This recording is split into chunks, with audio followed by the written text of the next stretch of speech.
Hello there, Internet, and welcome to Generations of X, the podcast where we discuss the past, present, and future of all things X-Men. I am your co-host, the uncanny Dayspring. And I am adjectiveless Flinkman.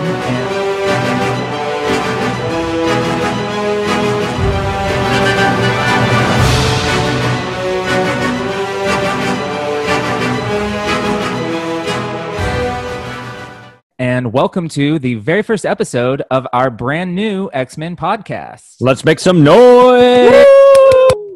And guys, this is an X-Men podcast where we're going to be discussing the weekly books, Marvel Legends, any collectibles, figures. Flinkman likes to spend all of his hard-earned cash on, what do you call them? Original pieces of art. Just original pages, commissions from my favorite artists of my favorite characters, bougie shit like that. So if it has something X-Men in the title, if it's X-Men related, anywhere from movies, TV shows, we'll even give a pass to WandaVision in the coming weeks. We will be covering. You know what? I'm sorry. My headcanon, she's still Magneto's daughter. We'll see. I'm certainly interested to see what they do with it. It looks very interesting. This is our introductory episode where we're going to be talking about ourselves and our relationship with X-Men, our feels on stuff, our favorite characters, our favorite crossovers, just so you can get to know us and see how crazy and neurotic of fans we actually are. Yeah, Dayspring. I think you probably got a lot on your mind as usual. So why don't you kick us off and tell us a little bit about yourself? Oh God. I mean, what to say? Well, I've been an X-Men fan since I was probably 4 years old, but I only started reading the comic books in 1995. And it was with that Rogue 95 miniseries. Do you know which one I'm talking about? Yeah, are you talking about the one where she's like flying out at you with the gold logo? Yeah, it's like a foil logo, and she kind of looks like Superman there, and she's like in her. And that was the first time I ever saw Rogue like that. And of course, I had been, I knew about the X-Men before. I was already starting to dip into the comic books. I was collecting the Fleer Ultra. I want to say Flair, but of course, that's the other set of cards. But it was the FLEER Ultras. Are those the ones where the heroes were red and the villains were purple? Yes. And then in the back, you got like a little bio on them. Yes. And Rogue's name was unrevealed. And I was just so mesmerized. And I thought she had so much mystique in her. And I needed to know more. So, and of course, I was collecting the action figures, the Toy Biz, like the very first wave. With Storm in her black costume and that lightning bolt on her chest, which I think that was kind of like the gateway drug for you for X-Men, right? Yeah, I mean, I had some exposure to the X-Men a little bit before that because I picked up the first 6 or 7 issues of the Dazzler solo series at a neighborhood garage sale when I was about 5 or 6 years old. A garage sale? No way, man. I know. And, shortly after that, I discovered the X-Men arcade game, and I'm talking like the big 2 TVs wide 6-player version. They had that at the arcade at my local mall here. What's the iconic line for that? What was that? What's the iconic line in that game? X-Men, welcome to die. That one. That's exactly it. Yeah, so, even though she totally looked totally different, my girl Dazzler was fighting alongside the featured characters in her comic, the X-Men. But yeah, you're totally right. Things really kicked into high gear the first time I saw that Toy Biz Storm action figures on the shelves of Toys R Us. I mean, here is this gorgeous black woman with white hair wearing, this black, pointy, shouldered leather combo with a light up. What's not to love? I was sold from day one. She was absolutely fabulous. She looked great. She looked majestic and she looked strong. And we actually started meeting and talking on the Foosh. The Foosh. And for those of you who don't know, the Foosh is an action figure forum on the internet. Yeah, it's been around since about 2004. So, I mean, we're really aging ourselves here. But we started talking around I believe it was Wave 10, the Sentinel series. That would have been around 2005, 2006, I believe.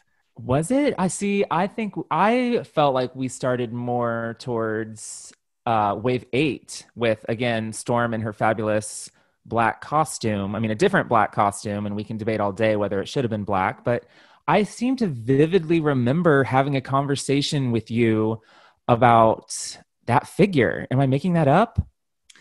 I don't know. Did we talk about what her costume was in canon? Was that the premise of that conversation? Because we agree that within the books, even though it comes across white or silver, it's meant to be black with like shading. Absolutely. I mean, my personal preference for it is white, but I fully acknowledge it's supposed to be black. Yeah, yeah. I only see it as white, but yeah, my preference is that as well. But I acknowledge it's black. Yeah. So we started talking about. I guess we started talking about Storm. And then our friendship kind of snowballed, and we were supposed to meet up, I believe. It was summer 2006, and we were supposed to do the most Marvel fanboy thing you could do at the time, which was Marvel Adventure Island at Universal Islands of Studios. Adventure. Island of Adventure. Yeah. I'm sorry. I was literally Adventures. there for Marvel. It's the Marvel theme park as far as I'm concerned. Like, what else is there even to do there? Dude, and I remember when I walked in one time that year when I sold you out, they had a whole wall of the Sentinel series with like Mystique and like Angel and Cyclops. It was a great time. What a time to be alive. But, what a time to be alone for me. You left me completely high and dry, did not want to hang out with me. So it wasn't until the next year when I traveled to your home turf. I don't know if I'm supposed to reveal our secret locations. I'm okay. My home turf is kind of a big home turf. Right. So, okay. So it was New York City, 2007. And we met, I think we actually met at a Victoria's Secret where my dear friend, who I'm not going to embarrass and name, but my dear friend was getting sized for a bra. But she will be on this podcast. She will be on this podcast. Maybe we'll let her tell you. Maybe we'll let her identify herself. But yeah, quickly, you and I split off, did our own thing. And of course, as two nerds in NYC did at the time, we wound up in that big, huge Toys R Us in Times Square. Oh my God, I miss that. I miss that truce so much. I miss any and all truths. I mean, there's here where I live, a little bit less of a populous area. We still have like the skeletons of Toys R Us everywhere. So listeners, we were together a couple of days ago because I had to go down to Flinkman's secret location. We're not going to name it, his state. And I spent a couple days afterwards, and he gave me a tour of his town. And I'm not lying to you. You could see the carcass of Toys R Us right there on the highway. It was triggering. I was so sad. I haven't seen a Toys R Us in like years. I mean, the one by where I grew up in Miami is long gone. It's I don't know what it is. The sign down. I mean, that is slightly less triggering than when I was in San Diego for Comic-Con last year in 2019. And like, it's still, the Toys R Us there was still full-blown Toys R Us. Like, it looked like it could be open for business. And of course, it had already been closed for over a year at that point. Really depressing. But what were we hunting at True on this particular trip where you came to visit me in 2007? We were hunting for the original Black Queen Jean Grey action figure, that fabulous repaint of the somewhat less fabulous Marvel Legends Emma Frost. And I'm sorry to interrupt you, but that mold is actually the Spider-Woman mold from Toy Biz's last Marvel Legends wave, the one with Captain Marvel or Marvel, the MODOK wave. They have a Spider-Woman in there. That is a shrunken version of that model. Just the FYI. Not many people ever mention that. Shrunken is absolutely accurate. They took a shrink ray to her face and like squidged it all up. It was awful. Thank the Lord that we've gotten better versions of both of those characters since. But at the time, it was super exciting to be getting either of them at all. And when we checked the pegs where Marvel Legends are usually housed, it was a bust. We did not find that Black Queen Jean Grey.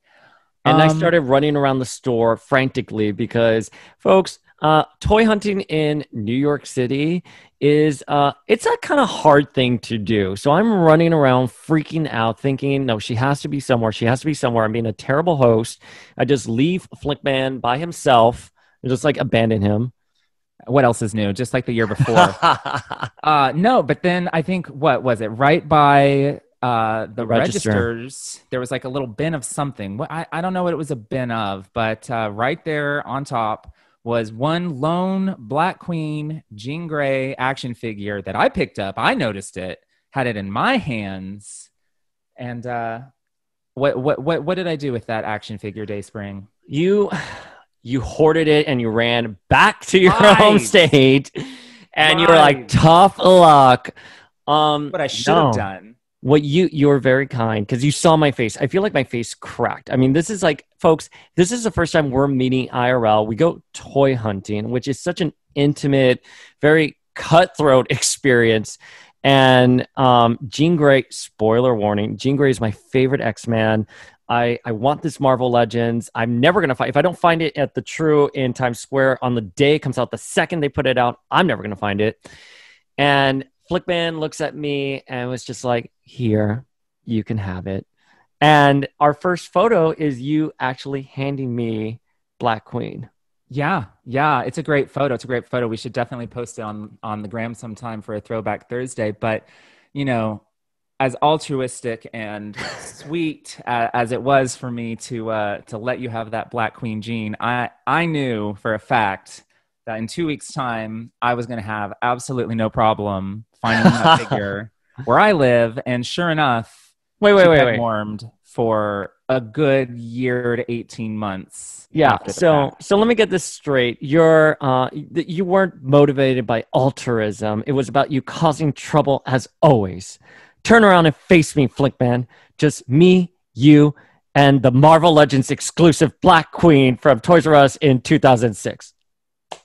I would rather not face her. Can I go ahead and just face the more recent Hellfire Club box set version? I don't want to have nightmares. And that's and by the way, I was just quoting Grant Morrison's Murder at the Mansion. Oh, I know. I just don't like to, feed your ego that you can quote all of these comic books off the top of your head. Whereas, I unfortunately, folks, I can't. My memory is not quite as good as Dayspring's, but Folks, it's selective. We were together for like 48 hours straight, and I would just bust out these random quotes from the X-Men. Like, what was the one I said when we were getting into your car? You're like a swamp bug on a hot skillet, but let's see if you're as nimble.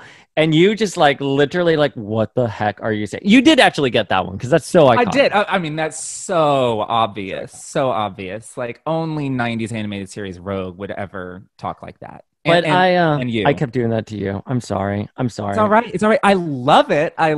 It's just I feel bad because I don't know the next line. Like we can't just sit there and quote X-Men to each other. And I feel like I let you down. No, you didn't let me down. Do you know what's so funny? So I had a quick little sidebar. I had to work the night before I met up with Flickman.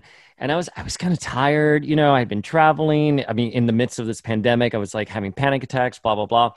And I get into his car, and the second we sit down, we just start talking about X-Men until you drop me off at the airport 2 days later. That's it. We just talked about X-Men. 48 hours. That's all we do. What else is there to do? I mean, I don't have a personality to speak of. The X-Men are my personality. I mean, I can vouch that he has no personality. Zero, zip, zilch.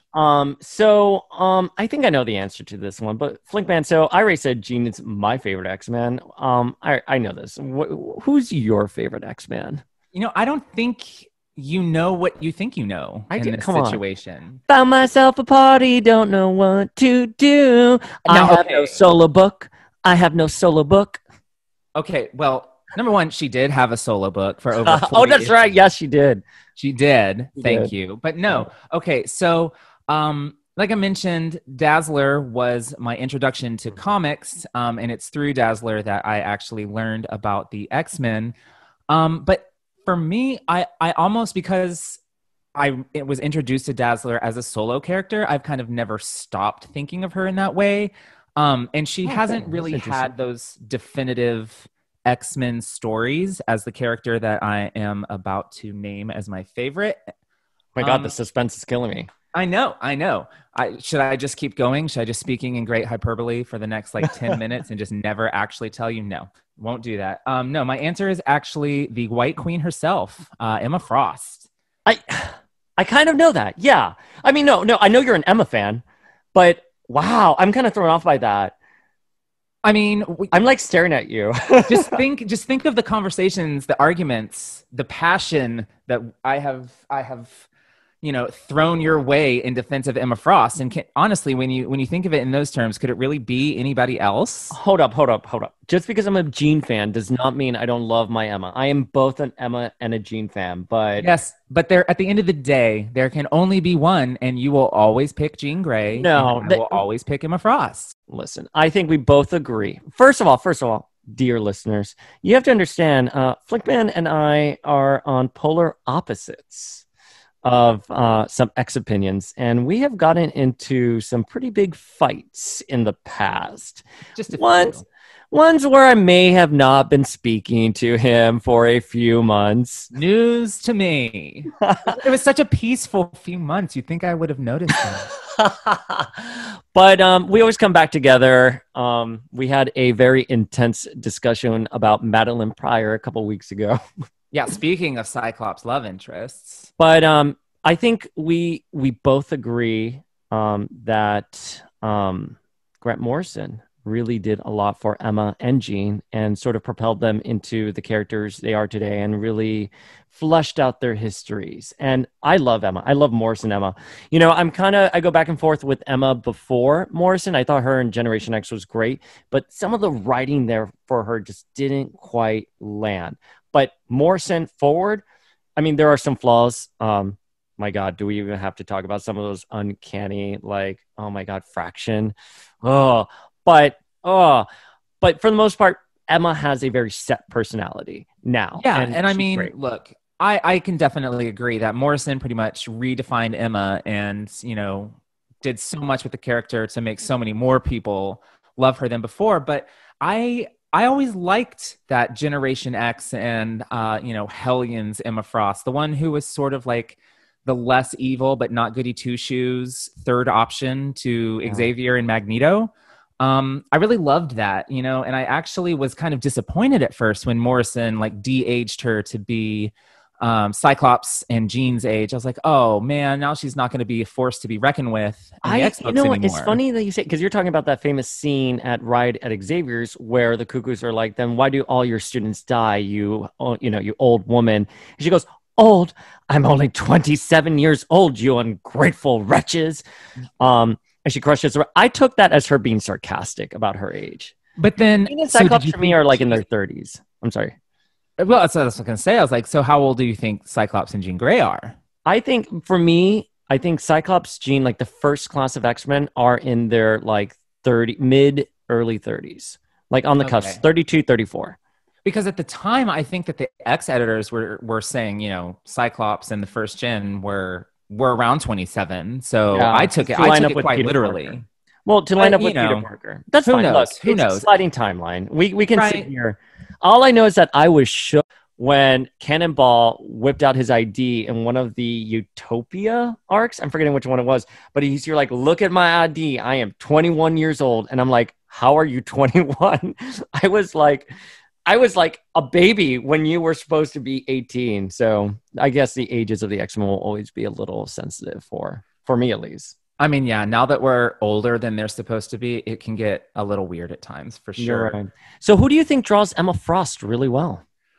Well, that's really hard for me to say because, when you've been defined by artists like John Byrne, Chris Bachalo, Frank Quitely, my tendency is to want to pick one of those. But, like I said, I love Generation X Emma Frost. So I actually am going to pick Terry Dodson. Terry Dodson draws my favorite Emma Frost. He's drawn her so consistently over the last 25 or so years. I always love what he does with her. He puts her in different outfits. She's not always wearing the same thing. Just subtle things like that, you know. Emma's supposed to be a fashionista. She's not supposed to wear the same outfit all the time. And I think he was one of the first artists that really started to make slight changes to what she wore and rotate things in and out. So when it was time for me to get one of those bougie commissions that I was talking about earlier of Emma, Terry Dodson was my choice. And for me, he's the iconic one. What a waste of money. Never a waste of money. I'm not a fan of the Dodsons. Look. I understand their importance, and I think their narrative, like the actual narrative of their art, is fluid and very, very well done. But to me, it just looks like inflated Saturday morning cartoons.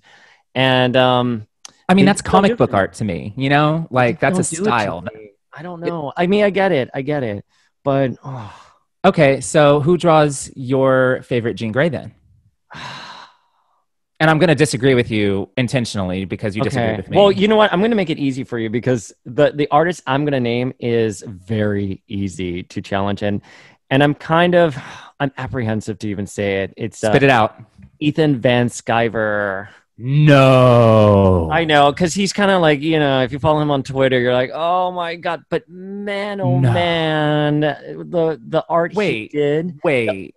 Yeah, please clarify which part of New X-Men it was that he... It was the one where Jean is doing the media and she faints and Emma's like, she does this sort of thing for dramatic effect. It was that issue, but it wasn't that specific scene. Another artist kind of like took on that, but it was that arc.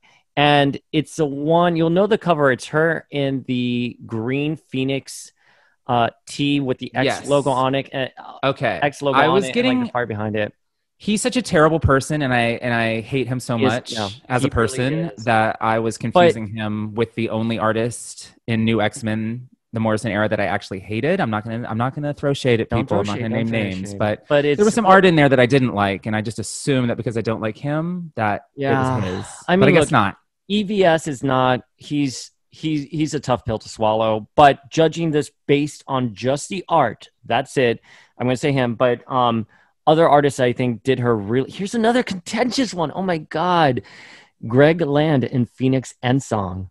That's not so contentious. That's not so contentious. It was before he started tracing porn. Allegedly. It was when... I think it's right about when he started tracing porn, but it was the first time he had done it. So we were all like, ooh, look at this beautiful, almost painted artwork. So I'm with you. His Phoenix Emma 1.0, way better than Phoenix Emma 2.0. Yeah. And then I like Mark Silvestri. He's probably one of my favorite artists. And I think Here Comes Tomorrow, Jean in the white hot room where she says, live, Scott, live. Perfect. I love it. I mean, no one can hate on Mark Silvestri. No one. No. And if you do, why are you even listening to us? Why are you even here? Yep. There's the door. If you hate him. Gesturing towards door. Okay. So, let's see. What can I ask you that's going to spark a little bit of a debate for us? Which character is your least favorite? How about that? Okay. You know what? I think this is... You say you want to strike up a debate, but I think this is actually somewhere we might agree. Really? I doubt it. Who? No. Okay. Who do you think my least favorite character is? Let me see. Who do I think your least... It's going to be like Leech or something. No. Okay. No. Who is it? It's Beast. It's mine too. Oh my God, you're right. I totally even set you up for that to make you look smart. Make it look like you knew me. I do know you. I forget that we both really... I hate Beast. Who likes Beast at this point? What value does he bring? He's a dick. Who's peak? Like, what is peak hate Beast for you look like? Like, what are... Oh my God, there's so many things. Okay, there's two. Go for it. I'm going to narrow it to one because I think the second one might be yours. Okay, go for it. I think I know you well enough. The mic with my head. So my most hated, it's got to be when he's a big hypocrite and goes off on Scott for having this Black Ops X-Force team back post Messiah Complex. And then he leaves the team and makes a big to-do of it only to go and start the exact same kind of covert Black Ops team with the Avengers in Secret Avengers. Agreed. He's a hypocrite. He's a douche. Cannot stand him. I'm really curious. Why do you hate Beast? I bet we're aligned on this as well. Okay, I have two. One, I started hating Beast because let's give some love to Kelsey Grammer and perfect casting. X-Men Animated Beast. X-Men Animated Beast for me, I loved. I thought he was great. Wrongfully imprisoned, Justice for Beast, season 1. But the first red flag I ever got of Beast was during the Morrison arc where he came out. Yes. And later was like, oh, I'm a mutant, so I might as well be gay as well, even though I'm not. I was like, that was my number 2. That was my second choice. But my second one that I think is number 1, this is where, man, I was furious at him. So during the Messiah saga, you know, we can question our boy Cyclops, his motivations, what he did, but I think it was clear as day that he wanted to ensure the survival of the mutant race, right? Right. He was the leader at the time. He was guiding all of mutantdom. You know, he was making some tough choices. He was making tough choices, and all he wanted were for the mutants to come back. So at the end, when he gets defeated in Avengers versus X-Men and he's in prison, Beast just comes in and is like, oh, Scott, you ruined everything. And, you know, all these new mutants are emerging are going to have a harder time. And Cyclops is like, wait, what do you mean new mutants? And Beast is like, oh, Cyclops, this isn't really the time. He goes, no, Beast, what do you mean? And he's like, yes, your plan worked. The Phoenix repopulated, you know, reignited the X gene, and their mutants, you know, sprouting up everywhere. And Cyclops is so happy, like he exits and does like the X sign, you know? And I'm sorry, the readers, everyone who was paying attention during this time knew Cyclops wanted mutants to come back. And for Beast to do that to his best friend, just casually mention it, like, come on, man. Yeah, Traitor to your own cause. Absolutely. And here's I'm going to kind of segue into saying like one nice thing about Beast, just one singular.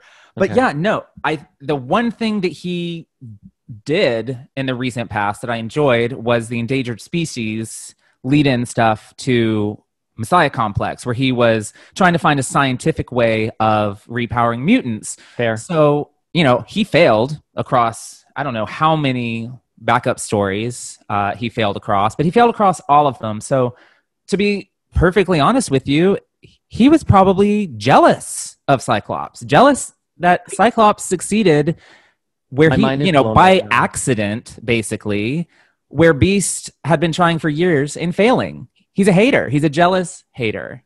My mind is blown right now. I love that read. Wow, why don't you talk like that to me on Instagram when we're discussing the books? Because I want to save it for the podcast. Let's see. I want to ask you another question. Shoot. Okay, who do you think is the most overrated X-Man? Now, you can say Wolverine, but I feel that's low-hanging fruit. I think that's low-hanging fruit. My most overrated X-Men character, I hope our friendship can continue on as it has for all these years. But I'm sorry. It's Jean. It's Jean. Oh. It's Jean. Now, like I said earlier, despite the fact that I troll you incessantly about her, I don't actually dislike her. You know, I think underneath all of the hype and all of the inflated powers, there's definitely an interesting character. It just doesn't get to come out very often. You know, I think we definitely saw signs of it under Morrison, but aside from the original Dark Phoenix saga, which iconic in every way, duh, I just don't think that I just don't think that she's lived up to her hype. She has this outsized importance. Have you read X-Men Red? I have read X-Men Red, and okay. She was perfect. Here's the thing. I have pre-Morrison Death Jean and post-X-Men Red Jean. And post-X-Men Red Jean has been great so far. I have actually... Because she's done nothing. You know what? I've been unbothered by that. Unbothered. You know, I think she has such an outsized importance to the brand, and I get it. But she's gotten 2 movies about her and like 50 action figures in Marvel Legends. Hasbro has a real boner for her. Thank you, Dwight. It's really, when you really stop and think about it, it's female characters like Storm, Rogue, and even Kitty Pryde, who made the X-Men the female-centric, you know, universe. Jean, Dark Phoenix saga, given it, you know, she brought all of the attention to the X-Men, but as soon as she was gone and that was done, it was Storm, Rogue, and Kitty Pryde that really brought women to the front of the X-Men universe. So, you know, she's overrated, and I'm sorry. I love you, and I have love for Jean, but I just that's you're lucky. This is our first episode because I'm cataloging everything in my head. Oh, I can just see you. But the most overrated X-Man for me, do tell, is Kitty Pryde. Kitty Pryde. Okay. First of all, tell me why. Okay. I have a response. Okay. First of all, I just want to preface by saying I think Kitty Pryde in the 80s, especially where she turns around, that famous cover where she's like, Professor Xavier is a jerk, iconic, no hate for Kitty Pryde there. But I just feel that, let's say recently, Kitty Pryde is whatever the plot demands. And Absolutely. I think peak Kitty Pryde, what I want out of Kitty Pryde right now is, and again, this is a really contentious name to drop, but I think the way Whedon wrote her during the Gifted arc, where she's kind of like a recent 20-something-year-old grad who's come back helping the X-Men. She's bright. She represents the future. I think that kind of Kitty Pryde really speaks to me. But then, I'm sorry, what? She has a, let me speak to your manager haircut a couple of years ago. She's a leader of the X-Men. She's engaged to Colossus, leaves him at the altar. Then she was previously engaged to Peter Quill. I don't even know what happened with that romance. Peter was, basically, if your name is Peter, Kitty Pryde's going to come after you. Pete Wisdom.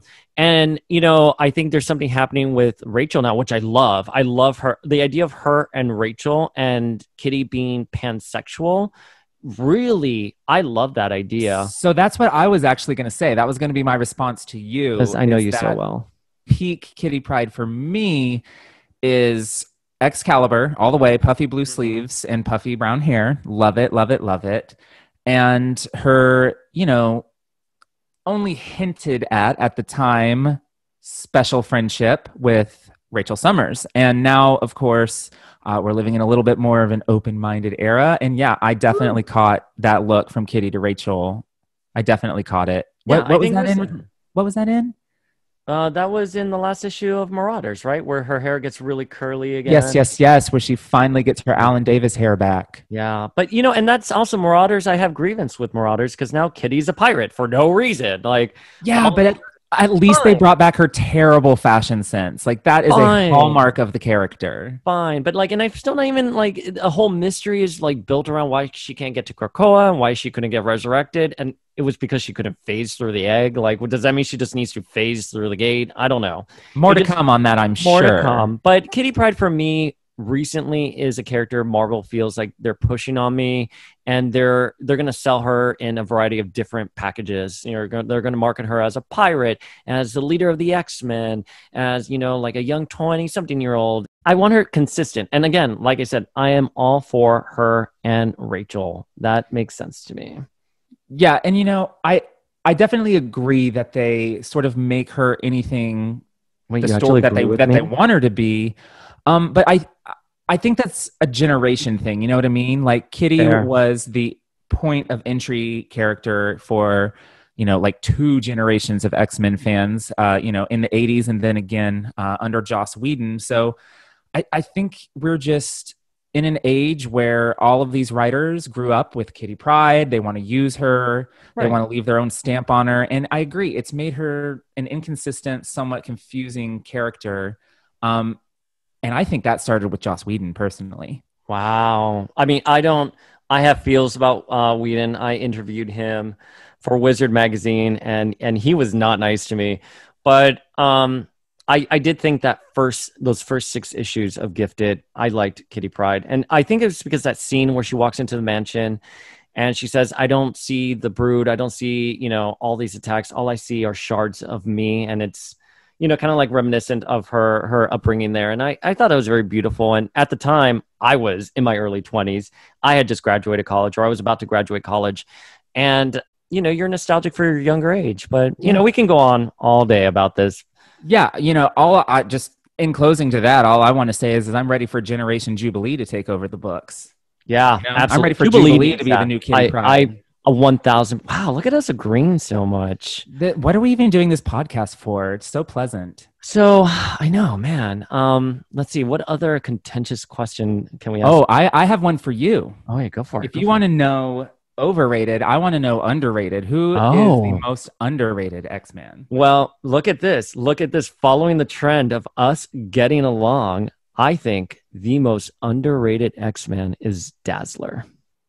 100,000%. Okay, and yes. Here's why. Dazzler, she hasn't gotten a writer who knows how to write her. I know we got Jim McCain, whatever, a couple years ago, and I don't think he did a terrible job. But look, Dazzler started off as a major crossover endeavor between Marvel and, was it Casablanca Records? Casablanca Records, yes. They were a major disco label. They had all the main disco artists at the time. Cher, Donna Summer, Kiss. They had them all. Please continue. Dazzler #1, if you look at it, is a cover that was created from oils. Like it was an oil painting. And they only did that for very important characters. And Dazzler just has a DNA. She's 1000% one of the most unique X-Men.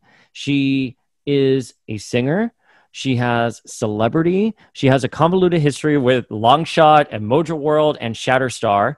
And no one gives her dues at all. Never.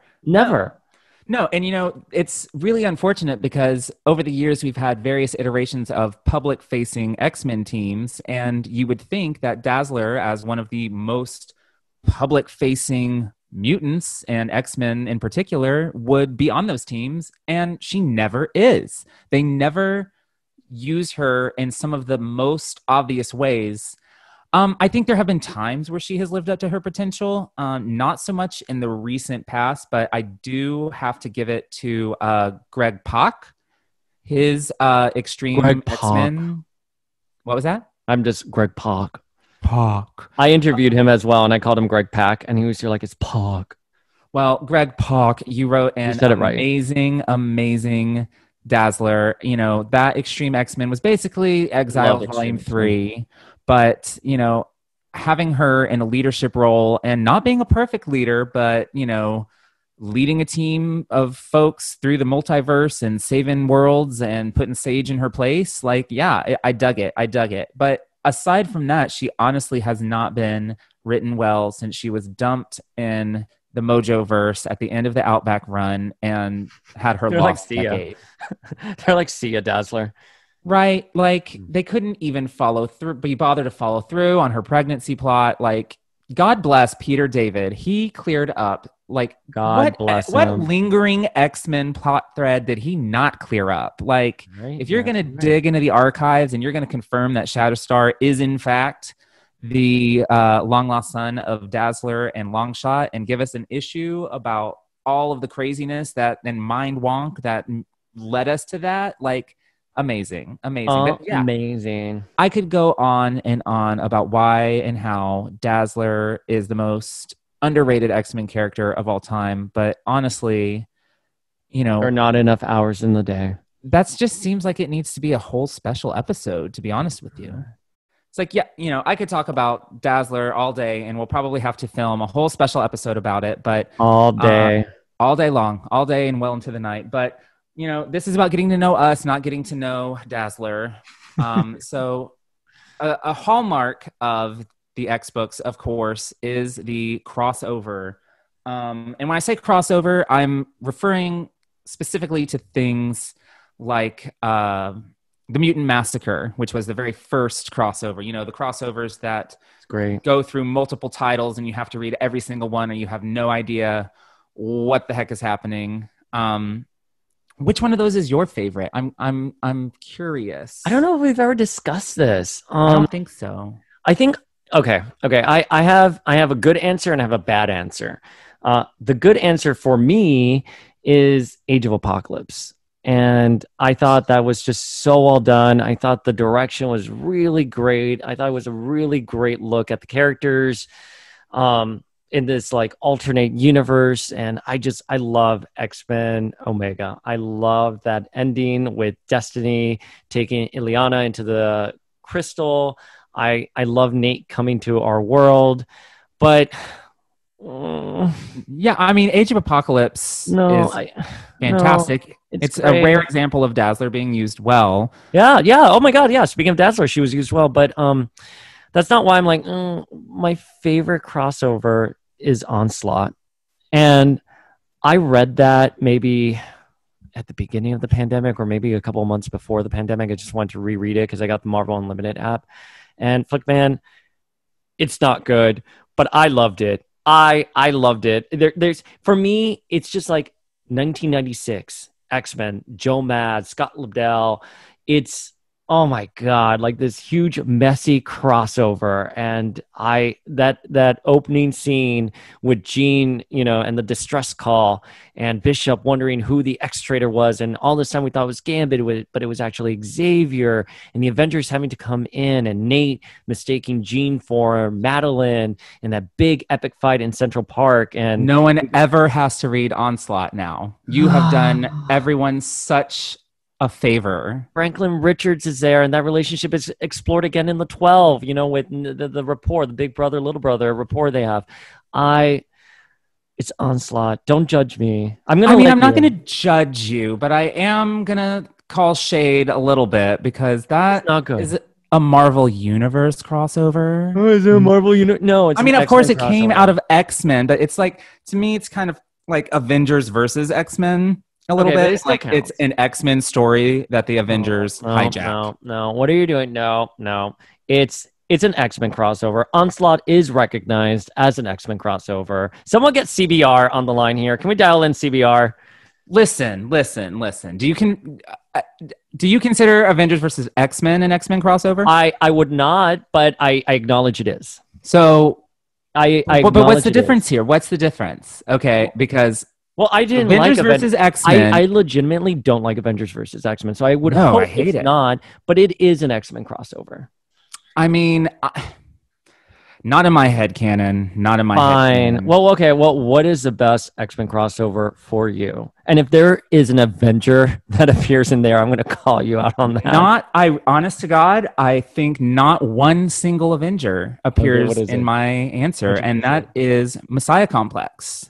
Okay, just Messiah Complex, not the Messiah Saga. Yeah, right? No, not the Messiah Saga, just Messiah Complex. I do like Messiah Complex quite a bit. I adore Messiah Complex. And for those who don't know what Messiah Complex is a crossover that stems from Mike Carey, who in my eyes is a god among X-writers. He's one of the only X-writers worth mentioning from the last 20 years. We could have a whole episode about that as well. But no, it stemmed out of his work post House of M. Wanda has depowered all the mutants, and the X-Men have been trying for years at this point, maybe months in Marvel time, who knows? Days, hours. Messiah Complex picks up after House of M, where Wanda has depowered all of the mutants, and the X-Men have, struggled for years to find a way to repower them, when along comes a mutant Messiah child born in Alaska, somewhere that has lots of significance to the X-Men. And it's the story of various groups trying to get their hands on this baby. It involves Marauders. It involves the Reavers, Lady Deathstrike. It involves Predator X. And I loved that particular era. I loved say what you will about Whedon, but the Astonishing Team was a great team. It was a great team. It worked really well. It did. They had great chemistry. And that was, to circle back when we were talking about endangered species, that was a lead up to Messiah Complex. Yes, Beast had failed spectacularly. And he comes back to tell Xavier, his results, and Xavier is in Cerebro, and that's when the mutant Messiah is born, and we see that huge spike. So it was a great example of when all the X books were in sync. They were telling a uniform story. They had direction, and the stakes were high. And funny enough, when I was at Wizard, I read the script. We had to interview creators, ahead of time when these things were being, drafted, so we can write stories about them, because magazine time, you have to send magazines to press months before they actually run. And do you know where I'm going with this? I know where you're going with this. All roads lead to Jean Grey. All roads lead to Jean Grey. So the original script said Cyclops holds the baby, and he understands who the baby really is and why Cable has to go. So the original intent for the baby in Messiah Complex was supposed to be Jean reborn, and her being raised by Cable in the future was supposed to be a parallel to how Slim and Red raised him back in the Adventures of Cyclops and Phoenix. Yeah. So I loved it when I was long gone from Wizard when it actually ran, and I loved it. And the fact that the baby had red hair and green eyes and was supposed to either save the mutants or destroy them, I was all for it. I loved Messiah Complex. So, of course, Messiah Complex was a perfect event, in my opinion. I really loved everything and everyone involved with that. They sort of began... There's a trilogy, a Messiah trilogy, and definitely, the first chapter, Messiah Complex, is the best. Messiah War is okay, and then Second Coming, which sort of wraps it all up. It's all right, it's I think Second Coming was supposed to. I actually did not wrap it up. I mean, it set the stage for another chapter. It was meant to wrap it up as much as anything ever is wrapped up in comics. I don't mean to suggest that it was, a hard ending. God knows what that would ever look like for the X-Men. God, no, don't even say that. Don't. Pray to White Phoenix. Pray to White Phoenix. That doesn't happen.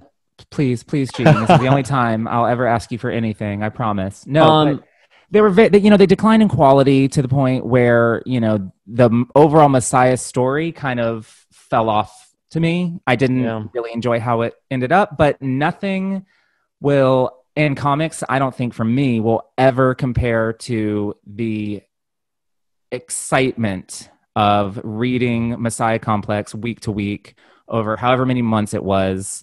It was just a really exciting time to be an X fan, and it really holds up to me as definitely the best X-Men crossover. So, what's the worst X-Men crossover for you? The worst. Oh gosh, there's so many choices, but as much shade as we threw at Avengers versus X-Men, Inhumans versus X-Men was far worse. Oh, that was awful. I don't even want to talk about it. I don't even want to give Inhumans versus X-Men airtime. Do not buy that. It just was garbage. And me, I'm a very fluffy comic book fan. You have to almost be trying for me not to like your comic. I don't read too much into things. I just want to be entertained. I'm capable of turning off my brain. But Inhumans versus X-Men was asking me to throw my brain in the garbage, and next. I agree with you. I think Inhumans versus X-Men IVX was terrible. It was transparent what Marvel was doing, because that was a conversation already happening amongst fans, because everything that was going on with MCU and the rights to the X-Men and the Inhumans had just launched their own television series. Was it? It was a television series. It came out. It was a limited series. A limited series. Not return. I'm trying to think what my least favorite X crossover was. It was probably Apocalypse Wars. Thought that was awful. Extermination. No, wait, not Extermination. I liked Extermination. It was okay. It was, you know what? I thought it sent the 05 back, but definitely Apocalypse Wars. So refresh my memory about Apocalypse Wars, because that's one that, of course, I've read. I've read basically everything at this point. I've blocked most of it out, but it dealt with the extraordinary X-Men team. Remember, Jean was wearing that green. Oh, so you're talking about from the same era. Yeah. You're absolutely right. Yeah, that was a low point. It was honestly, it was the lowest point. I still don't understand. They went to the future, and I don't get it. And I read it weekly. I mean, I bought the books, but of course it was just a low point. And then there was another one that dealt with, oh gosh, what was it called? I want to say, I keep wanting to say Extermination, but it was probably Exterminated. External. It was the one with. Was that the one that crossed over the Age of Apocalypse book at the time? Yeah, it was the Age of Apocalypse book. Extreme X-Men with Dazzler. Yes, and it kind of said goodbye to the Age of Apocalypse, and I believe Extreme X-Men was and Extreme canceled. X-Men as well. It was just a dark period. I want to say 2013 to like 2017, it was a dark period for X-Men.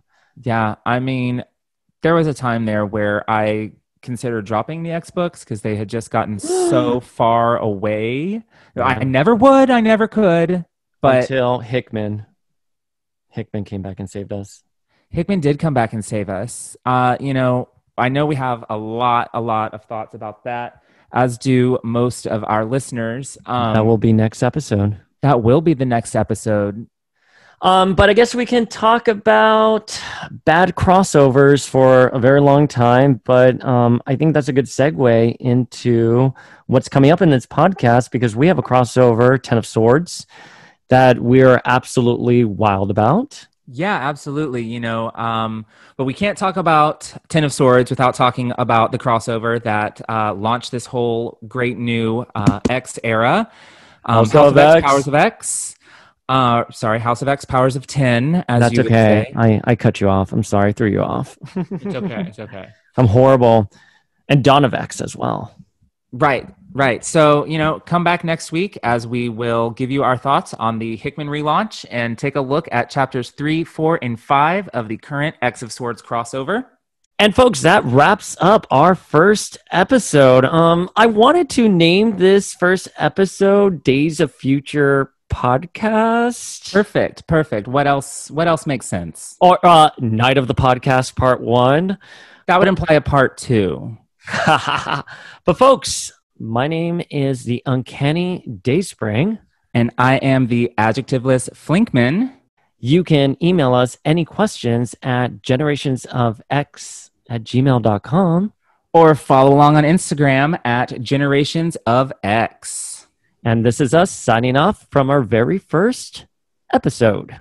See y'all next week.